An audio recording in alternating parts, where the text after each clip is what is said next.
ফয়সাল করিম মাসুদ আর আলমগীর হোসেনকে নিয়ে যে কর্মকাণ্ডগুলো চলছে, তাতে বোঝা যাচ্ছে যে হয়তো আরো অনেক কিছু ধামাচাপা দেওয়ার আর কি সময় চলে এসছে। এখন সেটা কাকে প্রোটেক্ট করার জন্য বা কাকে এক্সপোজ করার জন্য, সেটা নিয়ে খুব সংশয় আছে। এখন কোর্টে নিয়ে যাওয়ার সময়, প্রোডাকশনের সময় এই ফয়সাল করিম মাসুদকে ওখানকার লোকাল সাংবাদিকরা কিসব প্রশ্ন করেছিল, তাতেও খুব ইভেসিভ আনসার টানসার গুলো দিয়েছিল, সেগুলো নিয়ে আমরা খুব একটা মাথা ঘামাই না। বাট একটা কথা বলেছিল যে জামাতে ইসলামের কথাটা ওখানে বলেছিল। তো এর মধ্যে কি সত্যি তাহলে জামাতে ইসলামের লোকজনরা ইনভলভ ছিল, না ছাত্রলীগের লোকজনরা ইনভলভ ছিল, না অন্য কোনো সরকারি বাংলাদেশের সরকারি কোনো সংস্থা বা কোনো ধরনের এজেন্সি বা অর্গানাইজেশন ইনভলভ ছিল এর সঙ্গে কোনোভাবে? আমরা এগুলো কিছু জানি না। উম, আহ, তো এই এই পরিস্থিতিতে এখন আহ, উম, কতটুকু ভারতের তরফ থেকে, জুডিশিয়াল সিস্টেমের তরফ থেকে কতটুকু এই জিনিসগুলো ফাস্ট ট্র্যাক করা হবে, সেটা বলা মুশকিল। আসসালামু আলাইকুম দর্শক, আপনাদের সাথে আমি আতিক রহমান পূর্ণিয়া, পূর্ণিয়ার খোঁজ, পূর্ণিয়ার ইউটিউব চ্যানেল এবং ফেসবুক পেজে স্বাগত জানাচ্ছি। আমাদের আজকের এই আলোচনার অনুষ্ঠান খোঁজ খবরে আমাদের সম্মানিত বিশিষ্ট সাংবাদিক, দুই বাংলার, বাংলাদেশ এবং পশ্চিমবঙ্গ, কলকাতা এবং ইন্ডিয়া, ভারতের খ্যাতিমান সাংবাদিক যারা চন্দন নন্দী। চন্দন নন্দী, আপনাকে আমাদের দর্শকদের পক্ষ থেকে নমস্কার, শুভেচ্ছা এবং স্বাগত জানিয়ে শুরু করছি। বেশ অনেকদিন পরে, আমরা প্রায় মাস 2-2.5 মাস পরে আপনাকে আবার পেলাম। আমাদের আজকের ইস্যু আমরা খুব জানতে চাই আপনার কাছে। আমাদের দেশে আমরা বিচ্ছিন্নভাবে ভারতীয় সংবাদ মাধ্যম ধরে খবরাখবর পাই।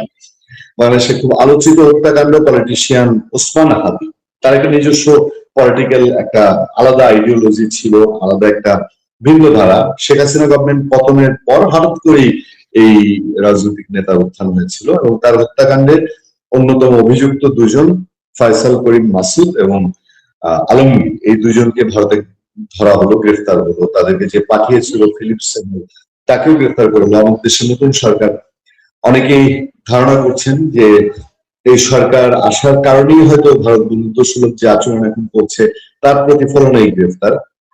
অনেকগুলো প্রশ্ন আমাদের মনে, সে প্রশ্নগুলো আপনার সঙ্গে আমরা শেয়ার করতে চাই এবং আমরা জানতে চাই যে ওসমান হাদির গ্রেফতার, এই দুজন গ্রেফতারের পরে গ্রেফতারের পটভূমি সম্পর্কে আপনি কি জানেন, এবং এখন যে তাদেরকে দিল্লিতে নিয়ে যাওয়া হলো এটার তাৎপর্য কি? তারা সাংবাদিকদের কাছে বললেন যে বাংলাদেশে কোনো কোনো পলিটিক্যাল পার্টি ওসমান হাদি হত্যায় জড়িত থাকতে পারে। ইভেন দো এই দুজনের যে মানে গ্রেফতারের পেছনে আমাদের দেশের গোয়েন্দা সংস্থার একটা অবদান আছে বলে আমরা জানতে পেরেছি। সবকিছু মিলিয়ে পরিস্থিতি কি, চন্দ্র মোদী, আপনার কাছে একটু জানতে চাই। পূর্ণিয়া ভাই, ধন্যবাদ আমাকে আপনার শোতে ইনভাইট করার জন্য। আমার মনে হয় যে এই যে অ্যারেস্টটা, দুজন, এই তিনটে লোকের যে অ্যারেস্ট হলো, এটা আমার খুবই মানে যেটাকে আমরা এখানে পশ্চিমবঙ্গে বা বলি, এটা সাজানো ঘটনা আর কি। হ্যাঁ, সাজানো ঘটনা এর জন্য বলছি যে দর্শকদের নিশ্চয়ই মনে আছে যে যখন হাদির হত্যা হয় বা হাদিকে গুলি করা হয় 12ই ডিসেম্বর 2025 দুপুরবেলায় পল্টনের ওখানে। তারপরে উইদিন ওয়ান ডে এদের এরা একজন সোশ্যাল মিডিয়া ইনফ্লুয়েন্সার আছেন বাংলাদেশেরই, উনি বিলেতে থাকেন, ইউকে তে থাকেন। উনি পোস্ট করলেন যে এরা এখন ময়মনসিং এর বর্ডার দিয়ে ভারতে ক্রস করে গেছে। তো কিন্তু তার পরবর্তীতে মেঘালয় পুলিশ, সরি, আমাদের ময়মনসিং এর উল্টো দিকে মেঘালয় আছে, মেঘালয় পুলিশ আর বিএসএফ এর সিনিয়র কর্মকর্তারা এটা ডিনাই করলো যে এই ধরনের লোকজন কেউ ঢুকেছে কিনা। এখন ওই সময় কিন্তু সবার খেয়াল থাকবে যে ভারতের এক্সটার্নাল অ্যাফেয়ার্স মিনিস্ট্রি কোনো বক্তব্য করেনি এটা নিয়ে, কোনো কমেন্ট করেনি এটা নিয়ে। কিন্তু ওই ইন্ডিকেট করানো হয়েছিল যে না, এরকম কেউ ঢোকেনি। যে এটা ঠিক না। কিন্তু বাংলাদেশের তরফ থেকে বাংলাদেশে ওই সময় ঢাকা মেট্রোপলিটন পুলিশের যারা এই ম্যাটারটাকে ইনভেস্টিগেট করছিলেন, ওনারা বর্ডারে গেলেন, ওনারা বিজিবির সঙ্গে ওখানে তদন্ত করলেন, বিজিবিও কিছু পেল না, তারাও কিছু পেল না জানতে। কিন্তু পরবর্তীতে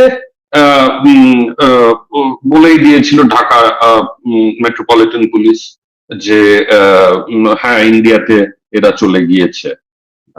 কোথায় আছে, কি বৃত্তান্ত, সেটা হয়তো ওরা পুরো বলতে পারেনি, বাট ওরা যতটুকু আমার ওই সময় রিপোর্টস বেরিয়েছিল যে এরা মেঘালয় হয়ে গুয়াহাটি হয়ে তারপরে অন্যান্য জায়গায়, অন্য কোনো জায়গায় চলে গিয়ে থাকবে।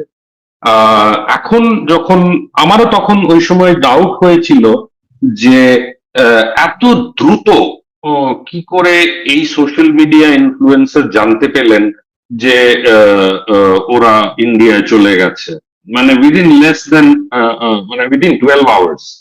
তো তো সেটার থেকে সেই সন্দেহটা থাকাতে আমার মনে হয়েছিল যে এদের পুরো ট্র্যাক করা হচ্ছিল।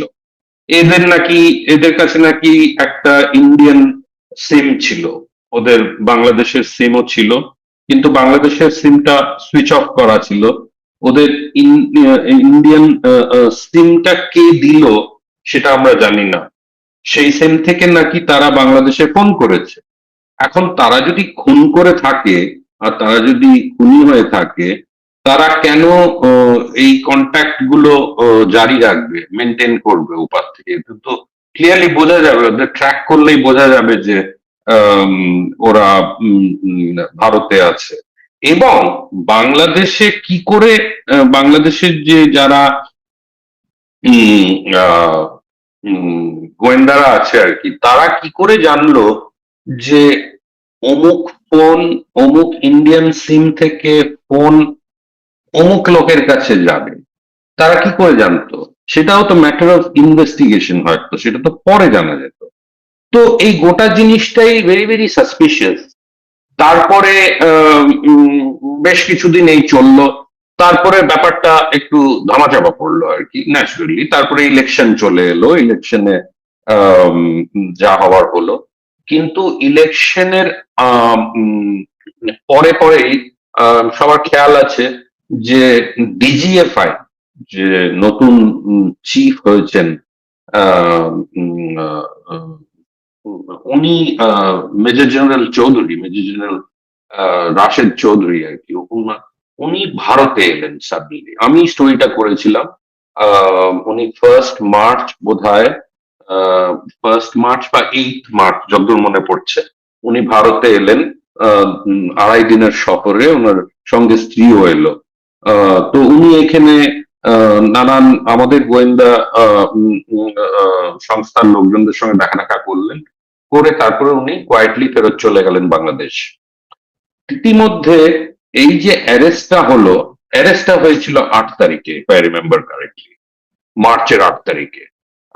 এই অ্যারেস্টটা হওয়ার খুবই অদ্ভুত ভাবে হলো। দেখানো হলো যে বনগা, বনগা হচ্ছে একটা বর্ডার টাউন, সবাই জানে।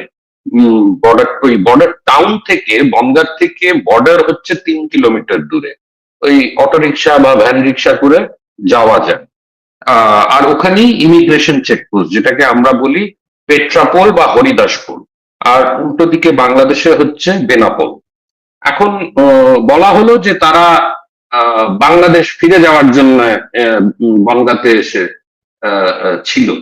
তো এখন যারা খুনির আসামি, তারা জেনে শুনে বিপদের দিকে কেন যাবে, বাংলাদেশে ঢুকবে কেন? আর বর্ডার বনগাঁ দিয়েই ঢুকবে কেন? ওটা তো একটা মানে প্রচুর লোক, ওটা একটা land border, proper land border. Immigration checkpost আছে দুদিকে, পুলিশ আছে, বিএসএফ এদিকে, বিজিবি ওদিকে। এর মধ্যে তারা কেন ঢুকবে? তারা তো ধরা পড়বে। আর তাদের কাছে তো পাসপোর্ট ছিল কি ছিল না তো বলা মুশকিল। আমাদের মনে আছে সবারই যে এই ফয়সাল করিম মাসুদ আর কি খুন হওয়ার পর, গুলি করার পর যখন ও পালিয়ে যায়, তখন ও ভিডিও কয়েকটা পোস্ট করে।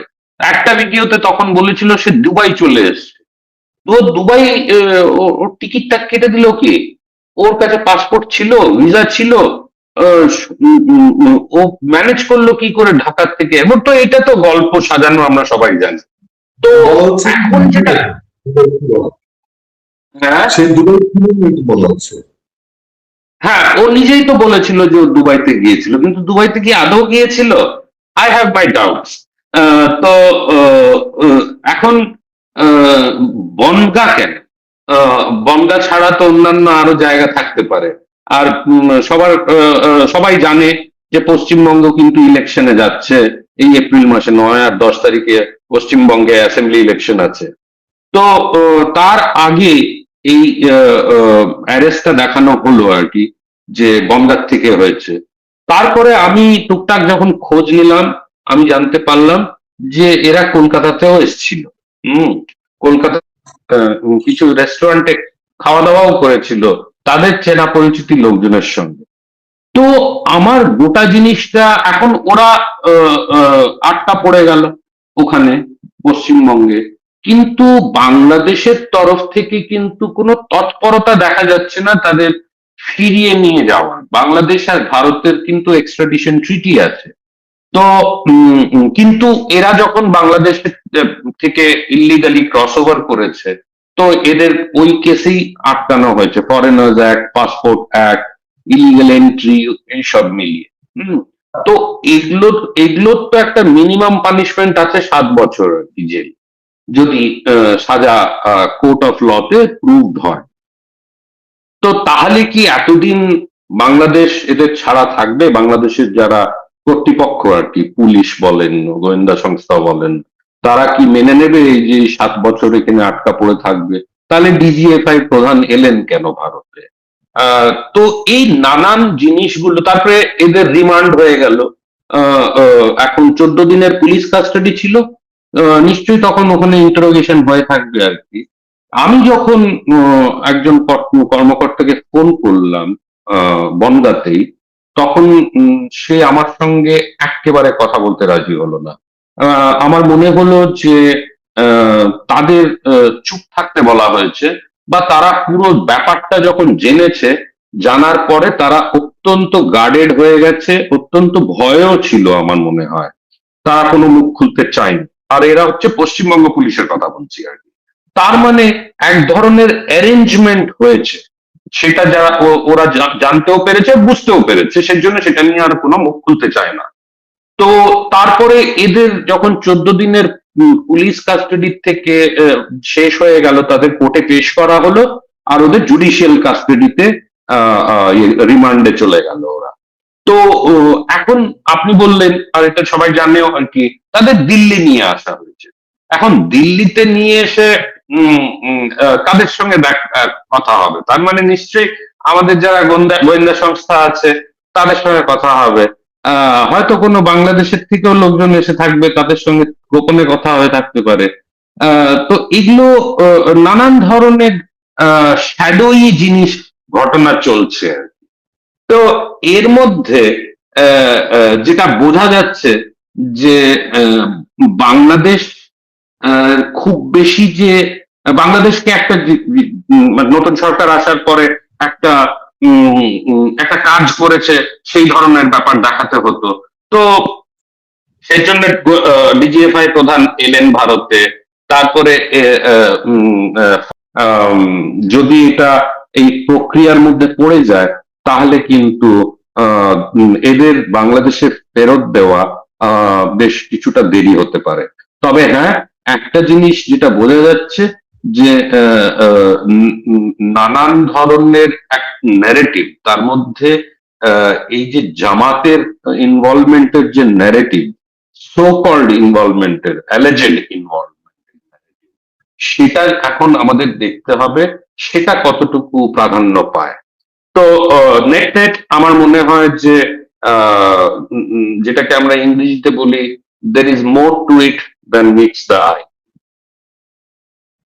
মানে বাংলাদেশে এইটা যত দেরি হবে, সত্যিকার অর্থেই যারা করিয়েছে মানে ফয়সাল করিম নিজে সরাসরি তার ব্যক্তিগত স্বার্থে এই হত্যা করেছে এটা মনে করার কারণ খুব কম বোধ হয়। সেক্ষেত্রে যত দেরি হবে ফেরত আনা তত তো এটা অনেকটা মানে তারা এরপরে যে স্টেটমেন্ট দিতে সেটা কি তখন আর বিশ্বাসযোগ্য থাকবে? দেখুন, বিশ্বাসযোগ্য তো জল ঘোলাটে তো অনেকটাই হয়ে গেছে এখন। তারা যদি বাংলাদেশ ফিরেও যায় বা বাংলাদেশের তরফ থেকে যদি ফর্মালি রিকোয়েস্ট পাঠানো হয় এর মাধ্যমে যে বাংলাদেশের গোয়েন্দা টিম বা পুলিশের টিম পশ্চিমবঙ্গে এসে তাদের ইন্টারোগেট করবে, হয়তো সেই সেই কাজটা এখন সেই প্রক্রিয়াটা হয়তো চলছে, এখন আমরা জানি না। তাদের দিল্লি দিয়ে যাওয়ার পেছনে এই কারণটা থাকতে পারে যে হয়তো বাংলাদেশের থেকে লোকজন এসে তাদের সিক্রেটলি তাদের সঙ্গে মিট করে তাদের সঙ্গে কথা বলবার কথা বলছে। তো এই জিনিসগুলো ব্যাপার আছে। আর উম, তার সঙ্গে বাংলাদেশে কি কোনো ধরনের ইনভেস্টিগেটিভ হেডওয়ে হয়েছে? তারা কি জানতে পেরেছে? তারা তো যতদূর মনে হয় তারা এই দুটো ছেলেকে খুব ক্লোজলি ট্র্যাক করেছিল। হুম। তাদের শুট করার পর ইমিডিয়েটলি তারপর থেকে তাতে কি বোঝায়? তাতে বোঝায় যে তারা কি অনেকটাই জানতেন, অনেক কিছু জানেন। আর যদি জানেন তাহলে তারা ভারতীয় সরকারকে নিয়ে কে বা অন্য কর্তৃপক্ষকে কেন এইটাকে ফাস্ট ট্র্যাক করার কথা বলছেন না? কেন তারা কোনো ধরনের আহ, আহ, এদের এখানে ইন্টারোগেট করার জন্য তারা কি আসবে, এসেছে? এই জিনিসগুলো কেন প্রকাশ্যে আসছে না? আহ, উম, তো একটা আমরা দেখছি এটা প্রসিজারাল স্লো ডাউন হয়ে গেছে, কিন্তু সিক্রেটলি হয়তো লোকজনরা এসে তাদের অলরেডি ইন্টারোগেট করছে। তো সেটা যদি হয়, সেটা কি আদৌ পাবলিক করা হবে? আম, তো এই নানান প্রশ্নগুলো এত বেশি হয়ে গেছে যে তার থেকে বোঝা যাচ্ছে যে দের ইজ অফিসিয়ালসদেরও দুদিকেই they have more to hide than to reveal. জি, দাদা আমরা এই বিষয়টাই আজকে আমাদের সাবজেক্ট এটাই ছিল। আমরা অন্য কোনো সাবজেক্ট আজকে আর আলোচনায় এনে লম্বা করতে চাই না। আমরা অনেকগুলো তথ্য জানলাম, নিশ্চয়ই ভবিষ্যতে এই ইস্যুতে হোক এবং অন্যান্য ইস্যুতে আপনি সবসময় আমাদেরকে, আমাদের দর্শকদেরকে টাটকা খবরাখবর দিয়ে যাচ্ছেন। আজকের আলোচনা, এই ক্ষুদ্র আলোচনা, সংক্ষিপ্ত আলোচনা আমি এখানেই শেষ করতে চাই, এই গণ্ডিতেই রাখতে চাই, অন্য কোনো দিকে মনোযোগ না দিয়ে। দাদা ভালো থাকবেন, সুস্থ থাকবেন এবং আপনার দীর্ঘায়ু এবং সুস্বাস্থ্য কামনা করে আজকে বিদায় নিচ্ছি। নমস্কার। অনেক অনেক ধন্যবাদ, অনেক অনেক ধন্যবাদ পুণ্যা ভাই।